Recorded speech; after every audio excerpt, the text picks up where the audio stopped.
right before COVID happened, I saw that something was going to happen 2 weeks prior, that it was going to affect the whole entire world. So I sent out a message. I said, hey, we're about to have a small earthquake in Utah, and then something's going to happen to where it affects the whole entire world. And I said, I don't know exactly what it is. I've never seen anything like this. I can't even describe it. So then COVID happened and the whole world shut down. So yes, we had a small earthquake in Utah. It was 6.7, 6.9. And then COVID happened roughly within 2 weeks. So what I said to them is that this is practice for what's really coming.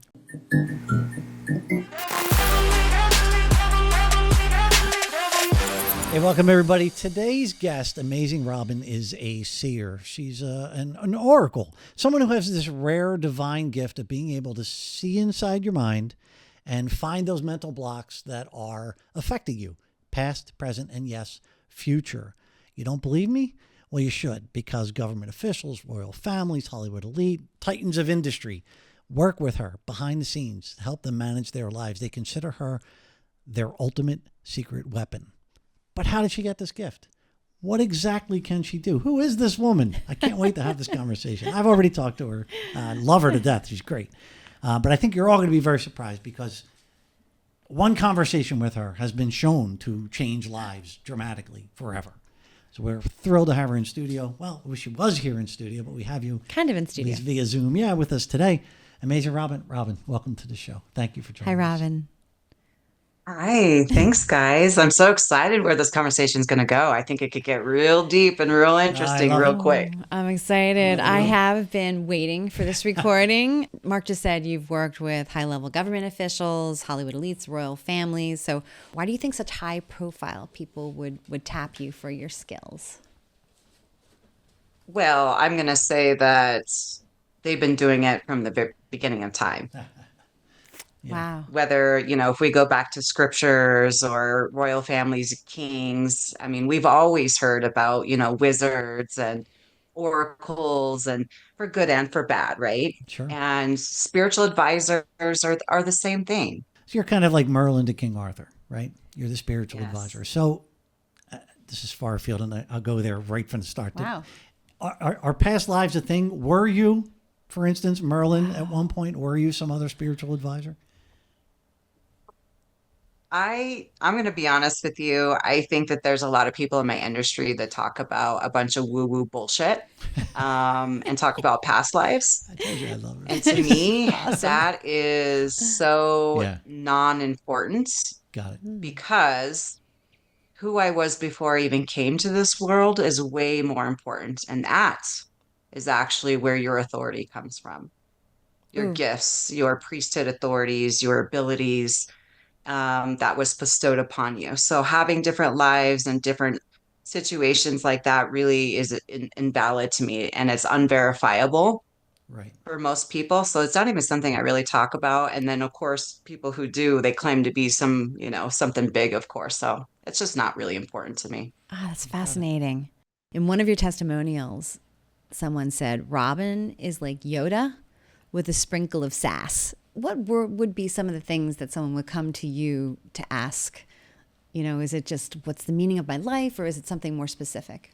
When somebody calls me and they're on the phone, all they're allowed to say to me is their name and that I have permission to tap in.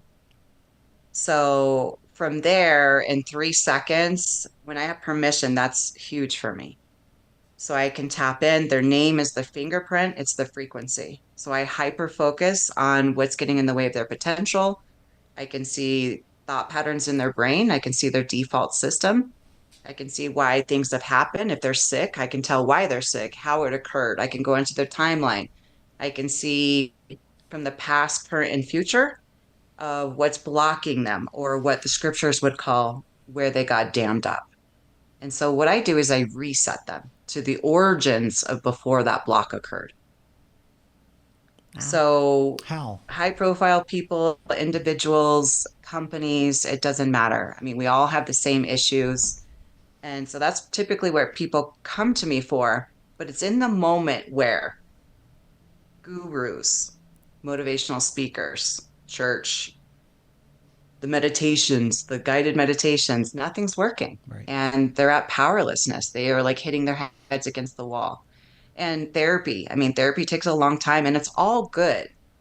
I'm just very fast because I get to the root of what it actually was, when it started. What did they say to themselves? And I can get the exact phrases from their brain, the time period, and that specific information is what frees up everything. Whoa. Would you guys like an example of that? Yes. Sure. Okay. So if I was to ask like a typical religious person, what does it mean to be damned? What would you guys say? To be Separated from God, You're condemned. You're condemned. condemned. Oh, And unfortunately, that is a man's manipulation of the language. And so back then, everything was very metaphoric and everybody was farmers. They had to grow their own stuff. They understood water rights. What happens is we're like this powerful raging river. We can, like any powerful raging river, carve the earth. We can be beautifully destructive. We can be powerful. We can expand into larger amounts of water, but we're powerful. But even a powerful raging river can be dammed up. Okay. So what I do is I find that source of that original big dam. And then once I remove that, all the debris that floated down and got caught on it, which is the evidence, the confirmation to prove yourself right, Right. even when Confirmation you're bias. wrong, all of that stuff starts floating down the river again. So it's the same thing with our brain. And so I rewire and create new neuron pathways in the brain. But does this come from conversation with them, or does this come from you just being able to see it? No, I see it. You And see it. so just so you know, I always look for confirmations. I have to have three, a minimum of three.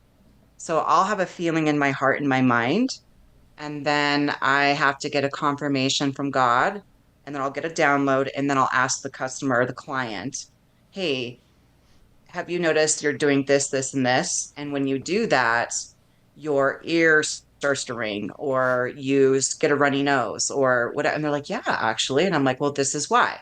And then, I'll break it. And so that's my other confirmation. So I don't allow people to say anything to me, like I said, because they will give me biased information. Right. And they want to regurgitate their trauma too. Like they're attached in their identity to it. So that's why I don't let people do that. I just want to get to the root of it. And I'm also testing myself too.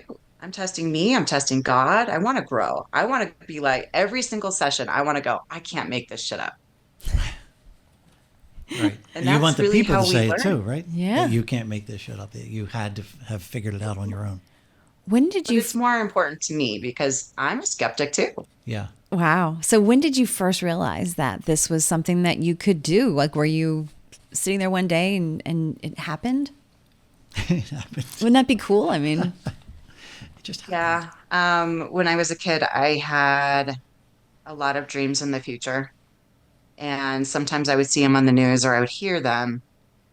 I didn't really put it together. One day I was a kid in elementary and I remember sitting in the grass and I was watching this squirrel and I must have hyper focused on the squirrel. And I remember thinking, oh, there's something wrong with that squirrel's vision. He's going to fall. He can't see that limb. And sure enough, he fell out of the tree. And I was like, huh. And I just assumed everybody was that way. Um, but it wasn't until my 20s, I watched my dog get hit by a car. And she was about to die. She was all like contorted. And she had that smell of death, which I recognize because I'm a hunter. And I knew she was about to die and she was in pain. And I thought, what the hell? Like, there's nobody here. I'm just going to put my hands on her and I'm going to see what I can do. And I always had that secret desire. It was already in me. And so I put my hands on her and I was guided to say very specific words.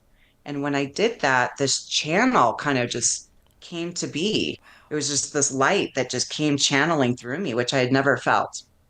Long story short, within 10 minutes, she was healed and she was completely fine. And so that really made me inquire. Was this me? Was this God? Yeah. Was it the words? What was this? And so that became my real beginning of my journey of really seeking it out. What can I do with this? Where does it come from? How far can I go? And what more can I have? So was it all three? Was it you, God, and the words, or was it you and God? What was it that healed your dog? I have a very specific authority to do very specific things.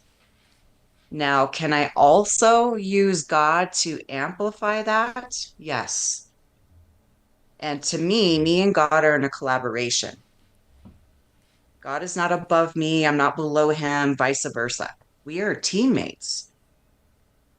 He has no agenda other than amplifying, mentoring, teaching, being a teammate as an equal partner with me and with you, that there's nothing special about me, nothing. This is for everybody. The difference between me and everybody else is that I'm a seeker. That's it. Define what you mean by that. I seek it out. You go looking for it. I get it. Yeah. Anybody could do that. And I've had a lot of training since then. So, Right. So anybody can become you if they really put the time, effort, and focus into it. Is that what you're saying? I teach all of my students to become like To me so become that you. they never need somebody like me again. How about That's that? incredible. I cannot believe you saved your dog. I know. Oh my God. That would be It's a heck of a wonderful. story. Yeah. So I have so many stories like that. I really would I'd love some more stories too. But a question that popped in my head, like, does this ever happen to you when someone hasn't invited you in? Do visions ever pop Yes. into your head? Oh, tell me I'll about tell that. you a personal story if you want to hear one. I was going through a trial of my faith. Um, and I just lost my butt big time in business. And I started to ask God to tell me how in tuned I really was because I was in doubt of everything. And so I started to have these visions of my mother-in-law being sick, like real sick. And my mother-in-law hated me. She thought that I was, religious, just kind of a fanatic. She just never really got to know me. She just hated me. She would not acknowledge me in a room, like I didn't exist. She was very cruel to me. And I had this vision of her being sick. Told my husband, I said, you need to reach out to your mom. Something's not right with her. He said, no, I just talked to her. She's fine. I said, no, something's wrong. I kept coming back, coming back. Long story short, 3 weeks later, I demanded, I'm like, call your mom right now. And I heard her cough on the phone. Mm.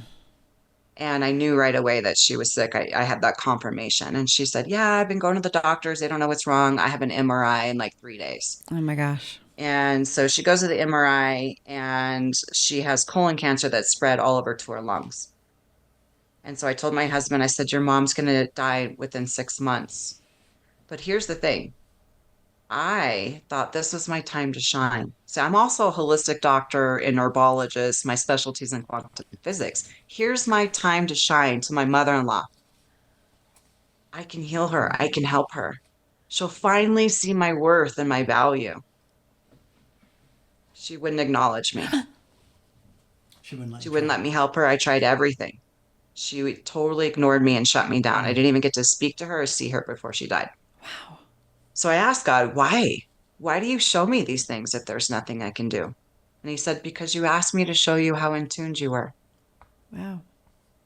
It's not always about helping them. And quite frankly, the fact that we look at people that we need to help them or help the world or save the world is almost a way of saying, I am better off than you. I know more than you. I am right. You are wrong.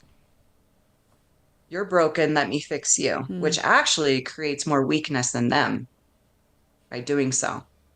And viewing the world that way, when people are like, oh, what's your life purpose? I'm like, I just want to help everyone. I want to help the world. I want to make the world a better place. Well, what you're doing is sending out a frequency that something's majorly fucked up, and it's not.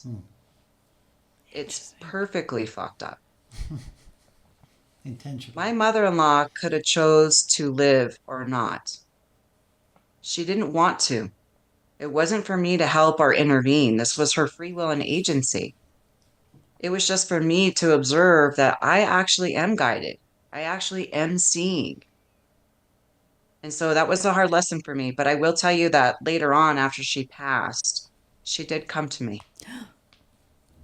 And she apologized. Makes me so emotional. She I apologized just to got me and chill. told me how sorry she was and that it was a misunderstanding, that she really didn't know who I was and that she was sorry. We had a long conversation about it. It's just not in a dream, I assume. Or it was in a dream. No, No. nope, it was Just in my bathroom. okay. You mentioned to me when we spoke, and I think it's in your bio, that you met God. Can you cover that again for our audience? I've had a few experiences, like, and what I mean by that is it's like actual face-to-face encounters. My very first encounter, I went into what some people might call like the eternities, which is actually like a celestial world or celestial dimension. My physical body was here, which almost went into this feeling of like very painful, like a seizure. And, but my mind was in awe. It was overwhelmed with awe. And in 2 seconds of what I was seeing and experiencing, feeling, downloading, I knew that everything that I had known about God, religion, what I was teaching as a gospel teacher, my practices and my faith were pretty much false, unnecessary, I should say. But what I will tell you is this: they do not look the way that people look or think they look. Pictures on walls, stuff like that are sometimes some similarities that I can see. But actually, that really messed with me because every time I went to church, everything became false now. And one of the hardest things for me to process that took me 2 years to process was how neutral God was. And I know that sounds so simple, but it's true. There was no acknowledgement of good or bad. There was no acknowledgement of sin. There was no acknowledgement of anything. It was complete unity of neutrality. And it was so casual and so approachable that it was like so familiar, like, oh, hey, like I see you at work every day kind of thing. Like, hey, buddy, how you doing? Like no big deal. And the energy of that was so unified. So that was actually kind of, like I said, I'm simplifying it for you, but Right. that was very, very difficult. What was the appearance that you saw? Was it a amorphous or was it an actual physical human-ish type? So Heavenly Father, so basically, you said something very interesting, him, her, they. Yeah. That's actually very smart for you to say that. Let me tell you why. Because God is a title, just like a president of a country is a title. Okay. To have the title of God takes two beings, a masculine and a feminine, a heavenly father and a heavenly mother, you could say, a union, an internal union. So they have to be equal partners in that. So that would be they. Jehovah or Christ, or what people would call Jesus, is a third. He's a totally different person, but part of that godhood, that title. You can, more than one person can have that title, just like in our world, there could be multiple Right. presidents. What was the female dimension? Was it a separate? What do you mean? You're saying it has to be both male and female to balance it. It's two different people though. Right. So So God, here's what you're really asking me. she's ringing those God alarms. are human beings. They're exalted human beings. Okay. Okay. They're not this Go energy on. that's just everywhere and It's everything not and like source love. energy. Yeah. Yeah. Because a lot of people say God is love. There is, Yeah. there are those things. There is also a thing called source, totally different from God. And this is where people get really caught up.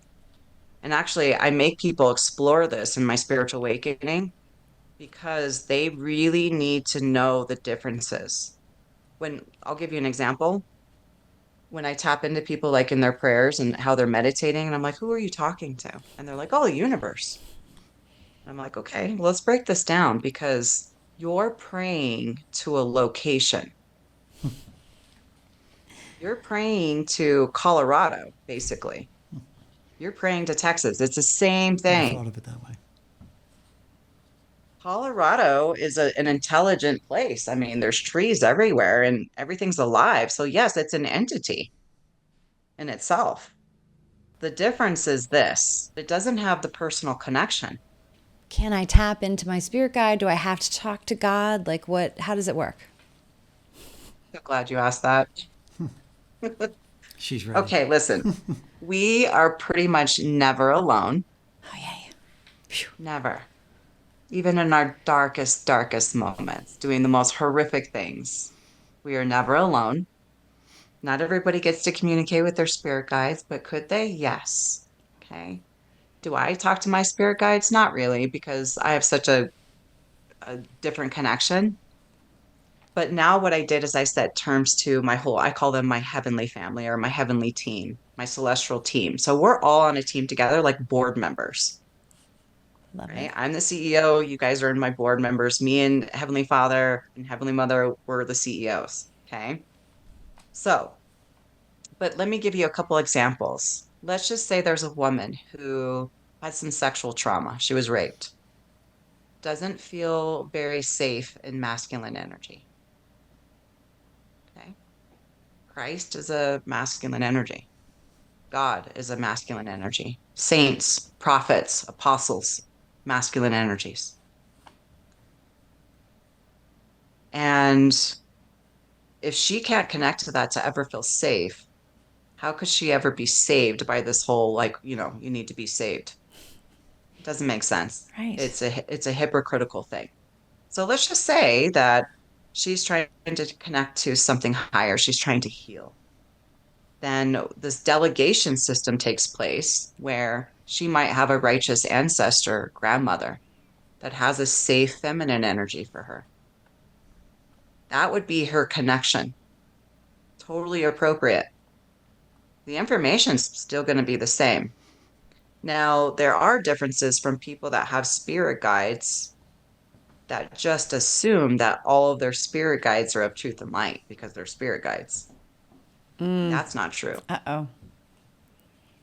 So people do need to put everything to the test. I test God every day. And spirit guides should be tested even more than that. But how do you find, I mean, I have so many questions. How do you find your spirit guide? Or maybe it's a spirit animal. Like, I don't know. Saying that they're with you right now. Well, without going into all of those spiritual protocols that I would suggest, here's the most simplest thing I would say is to verbally experiment. This is what I want and need. Here's the exchange. This is how I want it to look. Here are your roles and responsibilities. This is how I want you to communicate with me at these times, not at night, because that'll freak me out. So during the day, during these hours, this is how this, and this would help me to know that you're there and communicating with me. There are hundreds of thousands of people right now pleading for God to send them a sign, for a guardian angel to send them a sign, for a spirit guide to send them, for a past loved one who passed away to just send me a sign. They're verbalizing it over and over. They're saying the rosary. They're doing whatever with every fiber of their being, and they're not getting an answer. What is your advice? There's a big difference between being a beggar and a believer. Okay. And oftentimes we feel like we have to plead, beg. That's not the same thing as believing. Now, believing is like a muscle. It's, the first time going to a gym and doing squats, it's tough. You can't do any weight. You can probably only do a few and your legs are shaking, right? And the more I work out, my legs are thick and I can squat 300 pounds now. Okay. Now, believing is the same way. Blind faith is not real. But to hope that it could happen, to hope that you are being heard. For somebody that wants a loved one to communicate with them, I would stop begging God for it and communicate with the loved one. What does that look like? Communicate out, just out loud, communicate out loud with that person you want to talk to. So talk to them as if they're still here. Yeah. Yeah. I would close my eyes and use my mind's eye to sense if they're in the room. And this is how you do it. If I had to guess, Where are they in this room? Oh, they're right here. And you can experiment, just like I told her with her spirit guides. And then you could call, I always like to do things in threes, like call their name 3 times. If it's my mom, both my parents died, a couple years ago in the same year. So if it's my mom, I say her name 3 times, how I recognize her, whatever. And I say, hey, this is what I'm needing and wanting. This is what I want to think. The thing is that spiritual gifts and supernatural experiences, 90 something percent of the time, are so subtle that the majority of the population dismiss them. And there's a lot of reasons for that, because if a spirit came to you so dramatically, like you're hoping for in your brain, Yeah. it would overwhelm you. It would freak you out. I bet it would. See an apparition of your mother standing in the corner, that would freak anybody Well, out. I mean, it could also be something, right? Like I always see pennies, like, and I know it's my dad. Like Why? I'll see, I just know. I Yeah, can't. but I can't what's explain the it. connection of pennies? Or you've connected. I think your I've connected father it to a because of penny. pennies from heaven. I think like I've okay. kind of connected that. Like one time I almost died in a car accident, and the car literally was on its side, popped back up on its side, and when I got out of the car, on the little running board was a penny. So I mean, how could that happen? The car was on its side, then it came back up, and there was a penny there. So my dad died in 2010, and I always feel like he still looks out for me. So whether or not that's how do you know if that's true or not? I don't know. I just feel like it's him. Am I sort of right on that path? Like, I don't know. Well, let me use some quantum physics with that a little bit. Okay. Even if that wasn't your dad the very first time, let's just say it wasn't. It was a spirit guide, an angel, whatever we want to call it. But once you made the connection that this is my dad, this is now how your dad communicates with you. I'm sure you get a lot of skepticism, criticism. You said yourself about others that they're way too woo-woo. But I'm sure many people would look at you and what you're espousing to be able to do and say, wow, she's way too woo-woo. How do you counter that? Well, first, I think people in my industry are too woo-woo. But I also think that they typically have, they're using just their spiritual gift, right? I have a ton of training. I'm a holistic doctor. I'm all these things. I'm an entrepreneur. I know business. I'm an investor. I know money. I study these things, right? When I worked for the government and preparing for catastrophic events, I became a sniper, a firearm instructor, a survival instructor, learned emergency medicine so that I can advise properly. So I don't think that a lot of people in my industry go to those lengths. Agreed. The more knowledge I have, the more my spiritual gifts can make sense. Okay. I actually love skeptics because I'm a skeptic. That's why I'm always testing God. I don't have any problem with that. I think we need to have multiple confirmations on everything until things are developed properly, right? Yeah.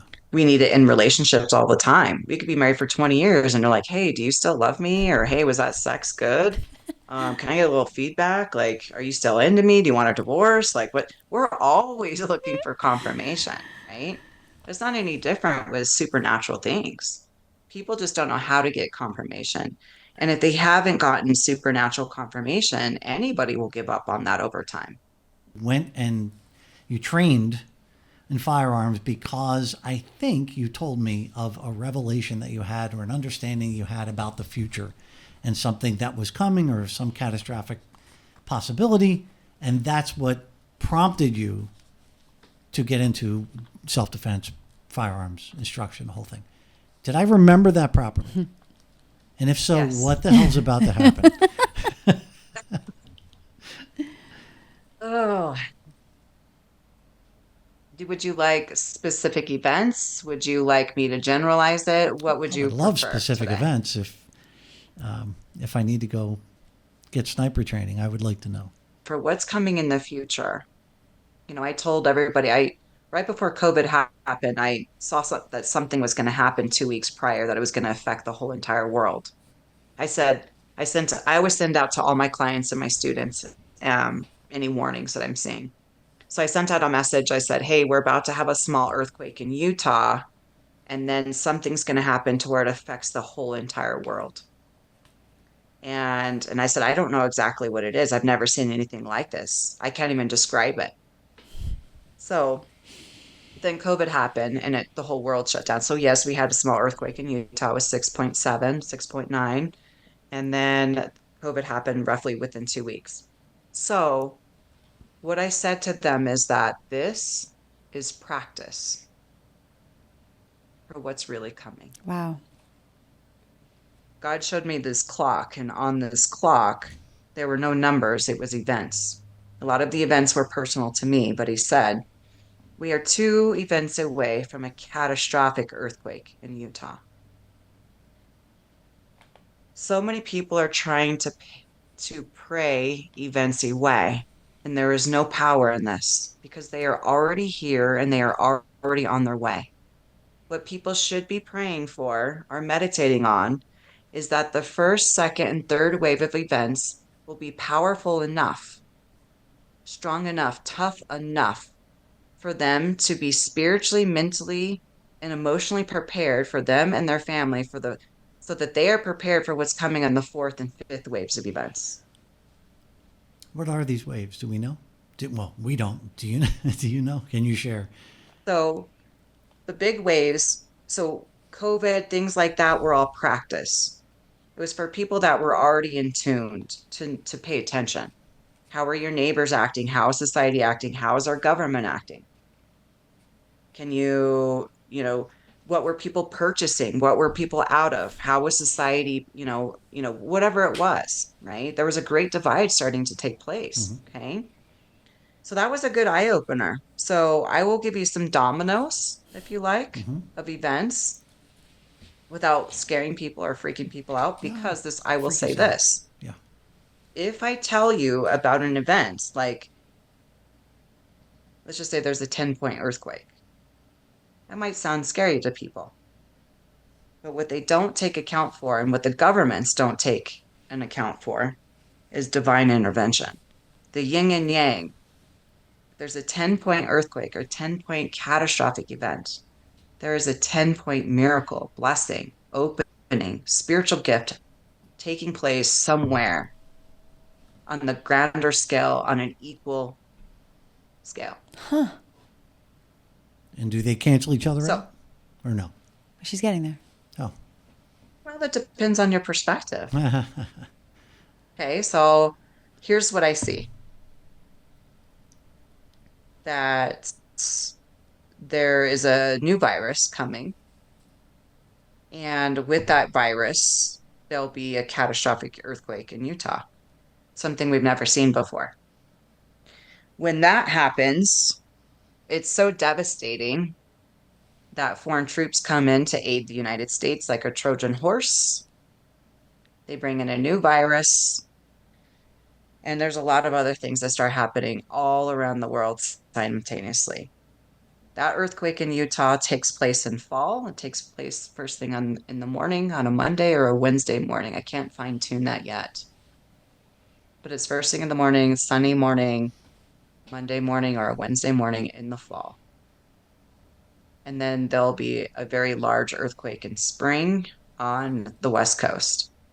So those are 2 dominoes that I can tell you about. Mm-hmm. And I will tell you that when that earthquake in Utah happens, you better have your shit together very, very quickly. Wow. You said the fall. Do you mean this fall? If you ask me,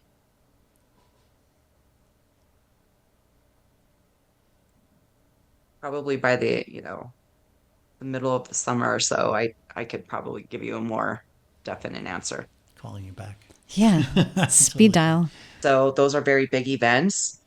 And I would be praying and asking about what you should be prepared for yourself.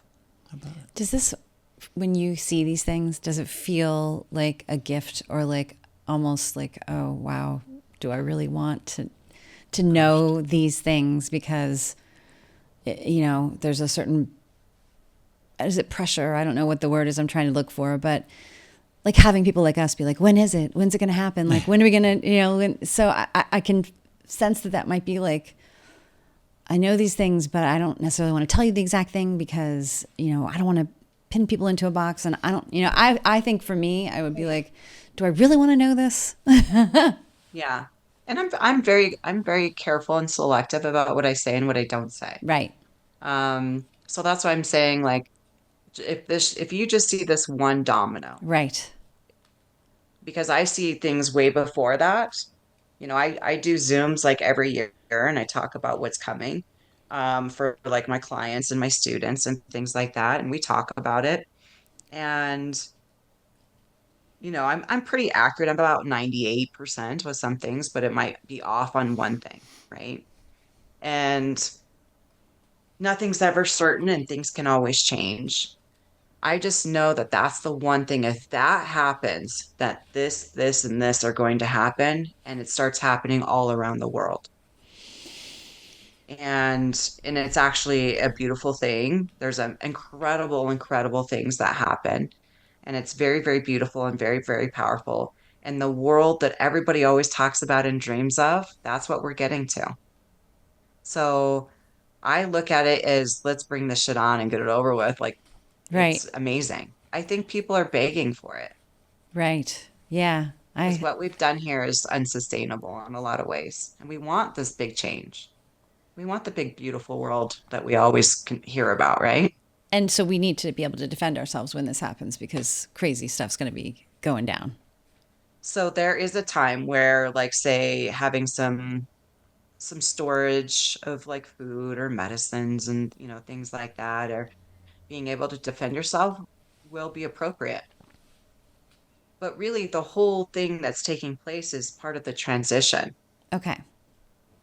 So some people will transition much faster where they're going to feel all of a sudden that they don't need food and medicine like they used to, or they don't sleep or need sleep like they used to. Because what's happening is the world's being restored to the origin. Remember when I talked about being damned? Mm-hmm. Okay. It's being reset. The That world. dam is being Wow. removed. So it's getting back to the origin of things. So there's just like anything with a life purpose, it's either a fast track or a slow track. The Right. destination's always the same. Huh.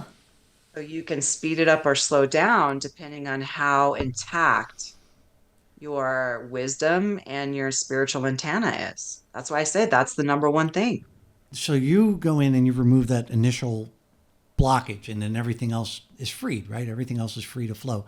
And you're likening this to the same thing. Who's removing that blockage so that the world can flow back to its original state? Is that the dual God head that you were referring to earlier, or am I off target? There are so many things taking place at the same time. God, remember, is a teammate. He's like the CEO. But there's CFOs, there's COOs, there's all these There's things. payment Okay. accounting. You need to look at God as like a president of a country. Got it. A president. And if you really understand that, you'll understand how God became God in the first place and why we're all here. But there's a delegation process. Okay. A president of a country wouldn't go get down on his knees and dig dirt necessarily, right? He'll hire a contractor to do so for a new building. Right. So there is a lot of people, a lot of beings involved in this change, above and below in every direction. Like I said, we're never alone. There's a lot of intervention, there's a lot of things taking place. But what I can say is that when manipulation and free will and choice is removed on large scales, that's when that kind of intervention takes place. And it will be that catastrophic because it needs to have a reset. The dam has to be removed. What's interesting is one of the things I always said a couple years back was I always saw Iran being one of the first countries to launch a nuclear weapon Oh boy. and in the future. And you heard what happened with the Iranian president.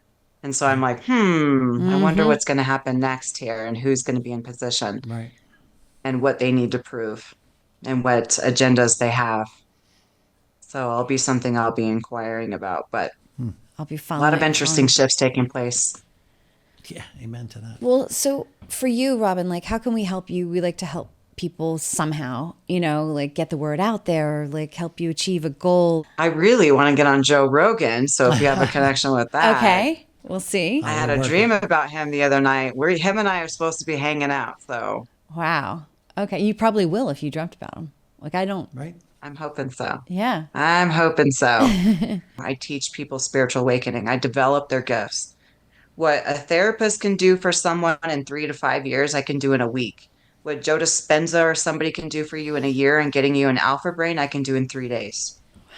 So that is my greatest mission call. And I know those are very bold statements. It's just because I'm a brat and I'm persistent and I've tried and tested things over and over and over again.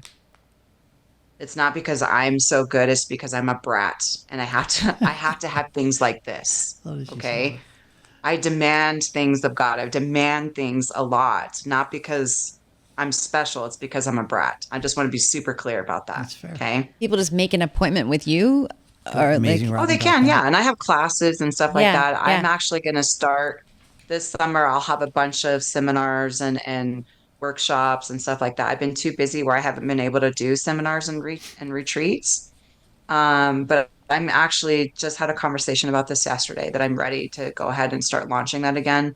So that's my greatest work right now that I'll be doing. Well, I think I'll be signing up. So they can find you at AmazingRobyn.com, right?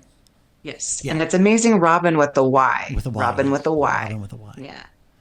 Right. And just so you know, the skeptics and the atheists and the ones that are the most analytical are the ones that have the biggest openings. The biggest shifts of all. You need to go. I know, right? It's the ones that think that they already know God or they're super religious that get really they're harder because they get stuck in that box. That makes sense. The atheists and the skeptics are the ones who are like, yeah, show it to me, prove it to me. Prove it to me, right? And you love that Right. challenge. I love that. Yeah. This has been awesome. Robyn. I knew it would be. And I can't wait to talk to you I again. loved It's gonna be this great. call. My heart feels warm. I think this is really good. Wow. Yeah. You made her heart feel warm. thank That you, is guys. an accomplishment. Stop. Goodness Well, gracious. thanks for trusting me enough to even ask. I please. think that there are a lot of misconceptions about people like me and, what they represent and where they're coming from and things like that. So I appreciate, the information being talked about and it can be uncomfortable for people. So I appreciate it. We were happy to have you, and we will hopefully have you again. Thank you so much. I would love Thank to. you. I appreciate it. Thank you. And thank you all for watching. We'll see you in the next episode.